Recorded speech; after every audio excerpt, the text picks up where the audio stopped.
বলেন কেউ যদি বলে রাসূলুল্লাহ হাদিস মানে এটা নাম্বার ওয়ান, জোরে বলেন নাম্বার ওয়ান। আমাদের বাংলাদেশে এমন দল আছে না নাই? কেন মানে আপনাদেরকে কয়েকটা উদাহরণ দিই। তাহলে বলেন রাসূলুল্লাহ সাল্লাল্লাহু আলাইহি নিষেধ আমরা মানি কি মানি না?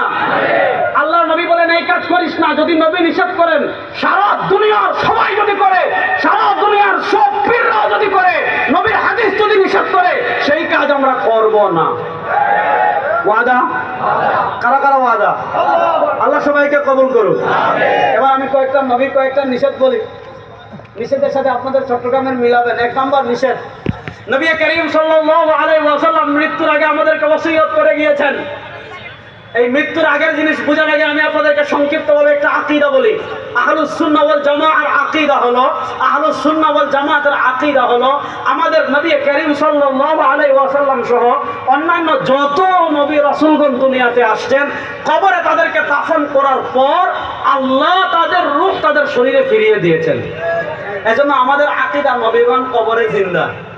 বলেন নবীগণ কবরে জিন্দা, জোরে বলেন নবীগণ কবরে জিন্দা। তাই বলে ওনারা চট্টগ্রাম নাই, ফটিকছড়িতেও নাই, মদিনায়। কোথায়?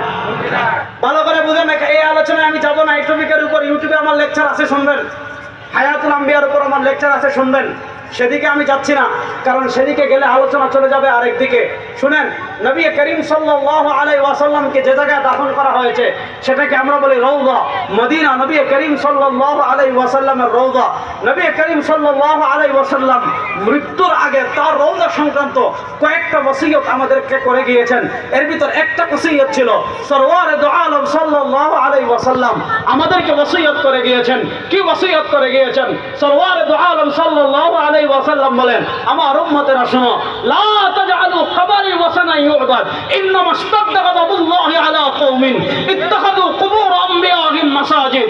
সরওয়ারে দু আলম সাল্লাল্লাহু আলাইহি ওয়াসাল্লাম বলেন, আমার উম্মতেরা শোনো, আমাকে যখন রওজা মুবারকে দাফন করা হবে, আমাকে যখন কবর মুবারকে দাফন করা হবে, শোনো আমার উম্মত, আমি দুনিয়া থেকে বিদায় নেওয়ার পর আমার রওজা মুবারককে, আমার কবর মুবারককে, লা তাজআলু কবরি ওয়াসানা ইউবাদ, আমার কবর মুবারককে ইবাদতের জায়গা বানাবি না। আমার কবর মুবারককে ইবাদতের জায়গা বানাবি কেন? ইন্নামা ইশতাদ্দা গাযাবুল্লাহি আলা কওম।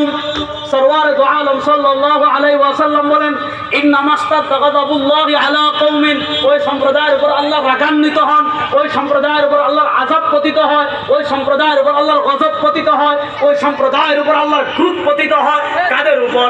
আল্লাযীনা ইত্তাখাযু কুবুর আমবিয়াহিম মাসাজিদ, যারা তাদের নবীদের কবরকে সিজদার জায়গা বানায়, যারা তাদের নবীদের কবরে সিজদা দেয়, যারা তাদের নবীদের কবরে মাথা ঝুঁকায়, যারা তাদের নবীদের কবরে তাজমি সিজদা মারে। সরওয়ারে দু আলম সাল্লাল্লাহু আলাইহি ওয়াসাল্লাম বলেন, এদের উপর আল্লাহর আযাব পতিত হয়, এদের উপর আল্লাহর গজব পতিত হয়। আয় মুসলমান, আমি আপনাদের কাছে জানতে চাই, সরওয়ারে দু আলম সাল্লাল্লাহু আলাইহি ওয়াসাল্লাম তার কবরে সিজদা দেওয়ার অনুমতি দিয়েছেন না নিষেধ করেছেন? বড় আসতে বললেন। অনুমতি দিয়েছেন না নিষেধ করেছেন? মনোযোগ। নবী করিম সাল্লাল্লাহু আলাইহি ওয়াসাল্লাম বলেন, লাআনাল্লাহুল ইয়াহুদা ওয়ান নাসারা, লাআনাল্লাহুল ইয়াহুদা ওয়ান নাসারা, লাআনাল্লাহুল ইয়াহুদা ওয়ান নাসারা ইত্তাখাযু কুবুর আমবিয়াহিম মাসাজিদ। ইহুদিদের উপর আল্লাহর লানত, খ্রিস্টানদের উপর আল্লাহর লানত, ইহুদিদের উপর আল্লাহর অভিশাপ, খ্রিস্টানদের উপর আল্লাহর অভিশাপ। কেন তাদের উপর আল্লাহর লানত অভিশাপ? সরওয়ারে দু আলম কারণ বর্ণনা করেন, ইত্তাখাযু কুবুর আমবিয়াহিম মাসাজিদ। এই কপাল পুরো পাটপার ইহুদি খ্রিস্টানরা তাদের নবীরা যখন মারা যেত তাদের কবরকে সিজদার জায়গা বানিয়ে ফেলত। তাই এবার বলেন, তোরা কবরকে সিজদার জায়গা বানানোর কারণে এদের উপর আল্লাহর লানত। আপনার মাথায় যদি আল্লাহ মগজ দেন, গোবর না, আপনার মাথায় যদি আল্লাহ মগজ দেন, গোবর না দেন, যদি মগজ দেন, আপনার বিবেককে জিজ্ঞেস করেন। নবী বলেন কবরে, আমার কবরে সিজদা মারলে আল্লাহর গজব পতিত হয়। এবার বলেন, নবীর কবরে সিজদা দেওয়া হারাম আর পীরের কবরে সিজদা দেওয়া হালাল? আওয়াজ তো কম। হালাল না হারাম? শুধু হারাম না শিরিক? আমরা সূরা ফাতিহা পড়েন না প্রত্যেকদিন? বলেন না, সূরা ফাতিহা পড়েন না? সূরা ফাতিহা আছে না, ইয়াকা, আরে জোরে বলেন না, ইয়াকা, আরে জোরে বলেন না, ইয়াকা। অর্থ কি? আল্লাহ আমরা তোমারই। বলেন না, আল্লাহ আমরা তোমারই। দুনিয়াতে ইবাদত করবো একমাত্র কার? গোলামি করবো একমাত্র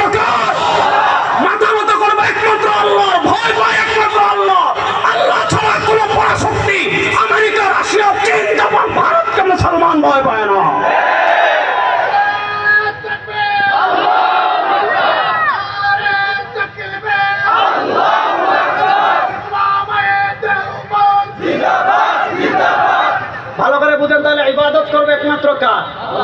নামাজ ইবাদত না। আর আসতে বলে